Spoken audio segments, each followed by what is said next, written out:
The movie opens in Romania in 2004, with nuns and Father Dumitru bringing a possessed girl bound to a crucifix to a church.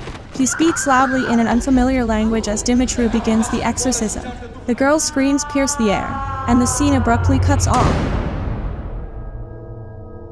4 days later, we learn that Dumitru has been arrested on murder charges related to the death of the possessed woman. The autopsy report indicates it was a homicide, revealing that she had been bound to a cross for 3 days without receiving any food or water. Nicole informs her boss and Uncle Phil that she spoke to the priest's lawyer, who agreed to arrange an interview for her.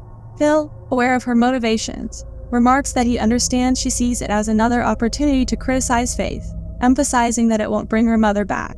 However, after much pleading from Nicole, Phil reluctantly agrees.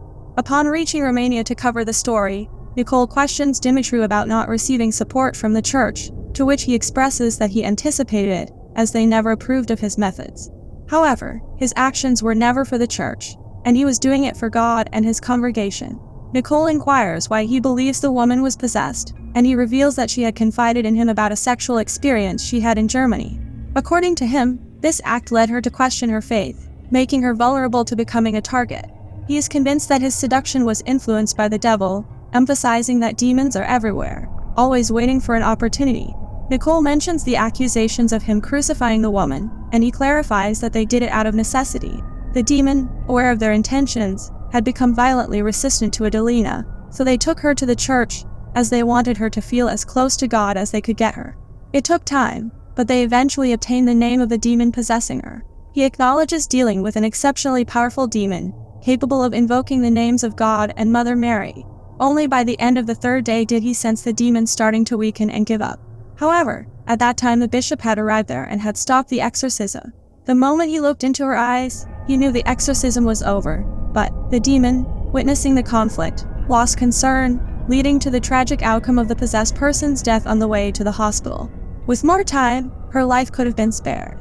Now as Nicole is about to leave, Dumitru tells her that God told him she is here to help. At the hospital, the coroner informs her that Adelina's death resulted from a collapsed larynx, obstructing her air supply, yet no bruise marks were present. During the examination of the neck area, he speculated on the possibility of oral cancer affecting the larynx, but the tissue samples and biopsies yielded inconclusive results, perplexing him as he had never encountered such a case before. He then presents Adelina's file to her, prompting her to question how, without a clear understanding, he can determine the cause of death. The coroner asserts that there are sufficient contributing factors to make an educated guess, and in this instance, the ordeal the girl endured for 3 days unquestionably played a significant role in her tragic demise. Nicole updates Phil, stating that Dumitru firmly believes the nun's death is solely due to Bishop Gornik interrupting the exorcism. However, the coroner she met with thinks it is murder. It's her funeral today, so she is heading up to Tănăcu to see what she can find out. Now in Tănăcu, she reaches an old convent where Adelina's funeral is taking place and Bishop Gornik is also present there. Amidst the gathering, she observes another nun profoundly affected by Adelina's death. Following the funeral, Nicole approaches the grieving nun and introduces herself, and says she doesn't understand how Father Dumitru could kill Adelina, but the nun says they didn't kill her. Subsequently, Nicole returns to the church to inspect Adelina's lifeless body, and suddenly, the candles are extinguished. Intrigued, she begins hearing eerie voices and instinctively follows them, leading her toward a mysterious basement. In that basement, she comes across bloodstains on the floor and follows the trail to the room where the crucifix, to which Adelina was bound during the exorcism, was stored. Nicole begins taking photos, but Bishop Gornik arrives and forcibly ejects her from the scene. While in the market, Nicole notices a man selling peculiar masks. Later, at the hotel, she asks the receptionist about the masks. He explains that they are preparing for the Strigoi festival. In the past, villagers would annually exhume the bodies of those believed to be evil, and masks were worn to conceal their faces from the spirits of the deceased. However, in modern times, it has transformed into a festive occasion similar to Halloween, primarily focused on drinking and having fun. Following this, Nicole visits a church and encounters Father Anton. She mentions seeing a nun with brown hair mourning over the casket. Anton identifies her as Sister Vajuva and the man beside her as Adelina's brother Stefan. Nicole relays Sister Vajuva's claim that they didn't kill Adelina and questions if there's something the church is concealing. Anton suggests that if she wants the church's perspective, she should talk to Bishop Gornik, as Dumitriu's monastery fell under his governance and sanctifying responsibility. The next day, she meets Bishop Gornik and questions why the church isn't defending Father Dumitriu's actions. Gornik explains that after the collapse of communism 20 years ago, there was a surge in the construction of monasteries and churches. The church couldn't train clergy quickly enough to meet the demand, and Father Dumitriu was one of them. Gornik reveals that he personally ordained Dumitriu. He highlights that while some priests might perform 1 or 2 exorcisms a year or none at all, Dumitriu had conducted 4 in the last 10 months. This was because the impoverished in the area often sought the church for healing before turning to the healthcare system. Gornik asserts that Adelina was not possessed but mentally ill. Nicole then visits the monastery but finds it's locked, so she jumps the gate. Upon entering, she goes to Adelina's room, finding it in a dilapidated state with scratch marks on the floor. Nearby, she discovers a nail that belonged to Adelina. In the room, she also stumbles upon a box containing photos of Adelina and Vajuva, which she places in her bag. Suddenly, she is startled by the presence of a boy. Frightened, she attempts to leave, but even as she exits, the boy remains in her sight. Later that evening, she encounters Anton in the market. Expressing disbelief at how they could treat Adelina that way, Anton explains that from their perspective, they were not harming her.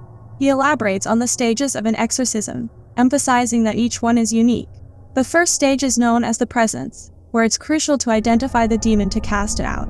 Often, the demon controls the body, leading to actions like denying food and water. The second stage is the breakpoint, characterized by panic, confusion, hallucinations, noises, and odors. The subsequent stage is the clash, where the exorcist engages in direct battle with the demon, as it must decide whether to stay in the victim or return to hell. The final stage is the expulsion, where, in the triumph of God's will, the demon departs in the name of Jesus after being identified. Anton introduces the concept of transference, where the demon moves from one vessel to another. This can occur through physical contact with the possessed, but more commonly, it happens through a weakened soul. The possessed individuals reflect the demon's anger and dark soul. To aid her understanding, Anton gives Nicole a book containing valuable information about demons that she might find useful. Nicole checks the book and asks him about a photo in it. Anton explains that sometimes demons have help. Later, in the hotel, Nicole examines the photos she took and is astonished to find a demonic figure on the crucifix in one of the images. Taking a sip of wine, she discovers a fly in it. She downs the wine and refills her glass, and searches for information on a demon named Agares. Suddenly, her laptop screen malfunctions, revealing a demonic face that startles her. After calming herself, she is shocked to see that there are now 2 flies in her glass. The next day, she visits Sister Vajuva, who initially expresses her reluctance to talk. Nicole shows her the photo, asserting that Father Dumitriu killed her friend. Just then Stefan comes, and Nicole directly asks him who killed Adelina. Stefan accuses them of printing lies about his sister, claiming they don't care about the truth.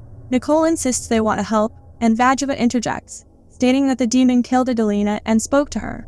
In a flashback, Vajuva brings breakfast to Adelina and discovers her singing a strange song with an eerie voice. She notices dead flies in front of Adelina, and her fear intensifies when she sees Adelina's demonic form. She grabs Vajuva by the neck and lifts her into the air. The door of the room opens automatically, and the demon instructs Vajuva to leave them.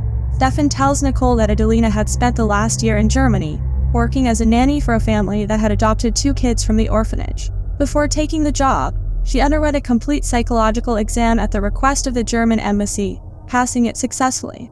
Adelina returned to the monastery with the intention of working at the orphanage, and the disturbing events began shortly after her return. Vajuva says that the first thing Adelina wanted to do was go see Father Gabriel and give him a gift. Stefan explains that Father Gabriel was a priest who looked out for them during their time at the orphanage, and he and Adelina shared a special bond. However, they lost touch after leaving the orphanage, only seeing him occasionally when he visited the monastery for work and prayer after becoming a bishop. In a flashback, Adelina returns from Germany and, accompanied by Vajuva and Stefan, visits the monastery to meet Father Gabriel. However, the church bells start ringing, drawing their attention to Father Gabriel standing on top of the tower.